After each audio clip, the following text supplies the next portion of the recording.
Voltamos a falar do Hospital Albert Einstein, em São Paulo, onde o presidente da República, Jair Bolsonaro, se recupera da cirurgia da retirada de bolsa de gostilostomia e também de onde o porta-voz da presidência da República, Otávio Rego Barros, acaba de conceder uma entrevista coletiva a respeito do estado de saúde do presidente da República. Otávio Rego Barros divulgou um novo boletim informando que o presidente apresentou uma boa evolução clínica nas últimas 24 horas. Continua estável, afebril e também sem dor. Ele não tem nenhum tipo de disfunções orgânicas e houve melhora significativa nos exames laboratoriais. O presidente retirou o dreno que foi colocado no abdômen há 4 dias, porque um pouco de líquido havia se acumulado ali. E o porta-voz da presidência informou que esse dreno já pôde ser retirado, trazendo mais conforto para o presidente da República, justamente porque praticamente não retirava mais nenhum líquido. Ele já tinha sido totalmente treinado e a situação era bem melhor. Devido à melhora desse quadro intestinal, com boa aceitação de alguns alimentos, o presidente teve uma progressão na dieta líquida que ele havia recebendo. O presidente, além de tomar água, passou a ingerir também sopas, por exemplo, caldo de carne na noite de ontem, caldo de galinha no dia de hoje e gelatina, que apesar de ter ali aquela consistência mais pastosa, é considerada uma dieta líquida. O porta-voz da presidência da República, Otávio Rego Barros, chegou a brincar, disse que a sopa, o caldo de galinha que estava colocado ali, precisava ter coragem para enfrentar. A sonda nasogástrica, que era um aparelho que era injetado pelo meio do nariz e chegava até o estômago do presidente da República para drenagem de líquidos e também para evitar náuseas, também pôde ser retirada. Essa é mais uma boa notícia, esse é mais um bom sinal de recuperação do presidente da República. Ele reclamava muito, de acordo com o relato do porta-voz Otávio Rego Barros, desta sonda, porque incomodava, dificultava a respiração e justamente porque não havia nenhum tipo de problema quando ele ingeria qualquer tipo de alimento, os médicos disseram assim, bom, já que ele está reagindo bem, vamos retirar a sonda, ver como ele reage, e a reação até agora foi muito boa. O presidente continua recebendo antibióticos de amplo espectro e também nutrição parenteral. As novas drogas que foram introduzidas nesta terapia parenteral, né, ou seja, via soro, elas foram muito bem recebidas pelo presidente da República. Inclusive, o avanço que ele teve hoje no quadro clínico se deve, de acordo com o porta-voz, a essa nova droga que foi administrada a esse novo tratamento.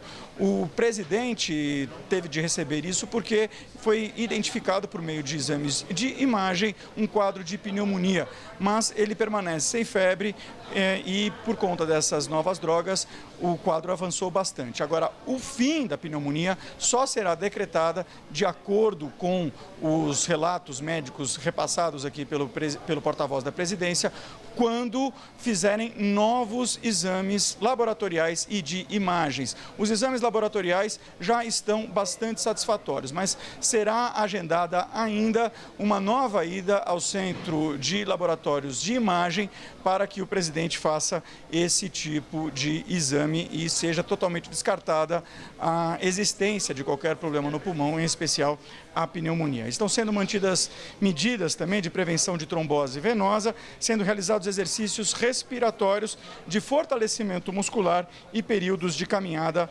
fora do quarto. De acordo com Otávio Rego Barros, o presidente está muito feliz. O porta-voz disse, inclusive, que foi o melhor dia desde que o presidente foi internado e se submeteu a essa cirurgia. Agora, o médico passou, nas palavras de Rego Barros, uma reprimenda ao presidente da República. Disse que, apesar desse quadro de melhora, ainda é preciso tomar um certo cuidado, manter, portanto, repouso, para que essa progressão seja continuada e não seja interrompida. O porta-voz da Presidência da República tratou também de outros assuntos referentes à administração federal. Contou, por exemplo, que o Ministério da Cidadania e o Ministério da Mulher e dos Direitos Humanos estão formando uma comitiva que já decolou de Brasília em direção ao Rio de Janeiro. Eles querem averiguar quais são as condições em que os jogadores, principalmente adolescentes e menores de idade, estão sendo acomodados dentro dos clubes de futebol. Querem saber se eles estão dentro da lei, se os abrigos que estão destinados a eles têm boas condições. Então, tudo isso será averiguado por essa comitiva. E também foi aberta uma linha para denúncias dentro do serviço Disque 100, Disque 100, justamente para fazer denúncias caso haja qualquer tipo de problema nessas instalações.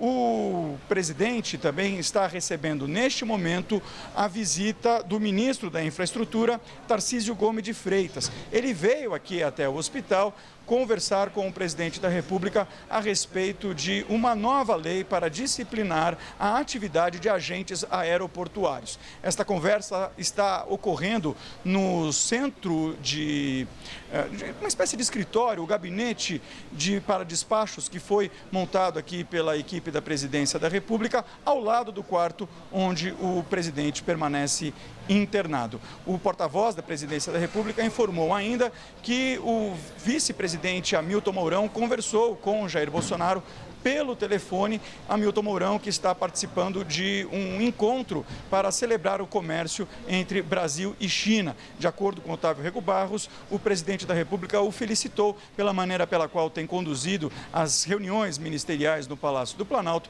e como o tem representado, inclusive, nesses eventos oficiais. Por hora foi isso, uma pauta bastante extensa, mas vamos agora ao Rio de Janeiro conversar com o repórter Maurício, que tem mais informações a respeito da situação no centro de treinamento do Clube de Regatas Flamengo. Maurício, boa tarde. Olá, Ricardo, boa tarde. Realmente foi uma tragédia que aconteceu aqui no centro de treinamento do Flamengo, o Ninho do Urubu, que fica na zona oeste da cidade. Durante a madrugada, o incêndio atingiu containers que serviam de alojamento para jogadores da divisão de base. O fogo acabou provocando a morte de 10 pessoas que estavam dormindo. Outras 3 sobreviveram. Os corpos das 10 vítimas já foram retirados daqui do local e encaminhados para o Instituto Médico Legal do Rio de Janeiro. Lá eles vão passar por uma perícia e depois serão liberados para que as famílias realizem os enterros. As 3 pessoas que conseguiram escapar do incêndio foram levadas primeiramente para o Hospital Lourenço Jorge, aqui na Barra da Tijuca, na zona oeste do Rio de Janeiro.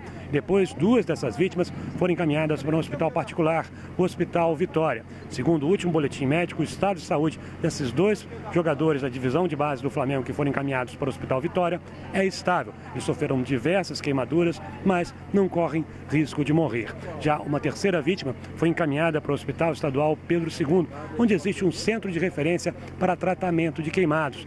Já esse jogador que foi encaminhado para o Pedro II, esse sim está com um estado que é considerado grave, segundo os médicos. A perícia já esteve hoje aqui pela manhã da Polícia Civil, investigando toda a área do centro de treinamento do Flamengo para tentar descobrir o que teria provocado este incêndio. Segundo os jogadores que conseguiram escapar, provavelmente o fogo começou por causa de um curto-circuito em um aparelho de ar-condicionado. A Prefeitura do Rio divulgou que o Clube de Regatas Flamengo não tinha um alvará para colocar esses alojamentos em funcionamento. Eram alojamentos improvisados em containers. Segundo a presidência do Flamengo, em poucas semanas os jogadores seriam transferidos, iriam deixar esses containers e iriam para um estabelecimento novo, uma unidade nova para eles ficarem alojados. Quem também comentou a tragédia que aconteceu aqui no Rio de Janeiro foi o vice-presidente da República, Hamilton Mourão. O vice-presidente passa o dia de hoje no Rio de Janeiro cumprindo uma série de atividades. Nesse momento, ele participa de uma palestra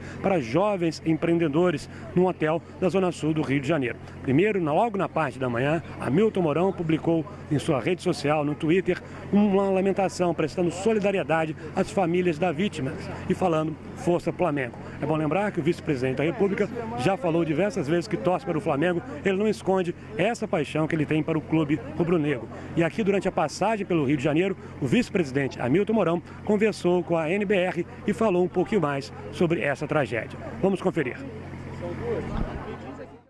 extremamente triste com isso, né? Não só como torcedor do Flamengo, mas principalmente como brasileiro, como cidadão, porque são vidas jovens que foram perdidas, né? São aquelas fatalidades que infelizmente acontecem e agora é a hora de dar o suporte psicológico às famílias que perderam seus entes queridos. Muitas das famílias dos jogadores moram fora do Rio e esses parentes estão chegando aqui ao Rio de Janeiro e estão sendo acomodados em hotéis aqui da região. Mas agora vamos saber como está a movimentação na capital federal. Vamos direto a Brasília para conversar com Daniele Popov, que tem a agenda de hoje aí na capital do país. Boa tarde, Dani.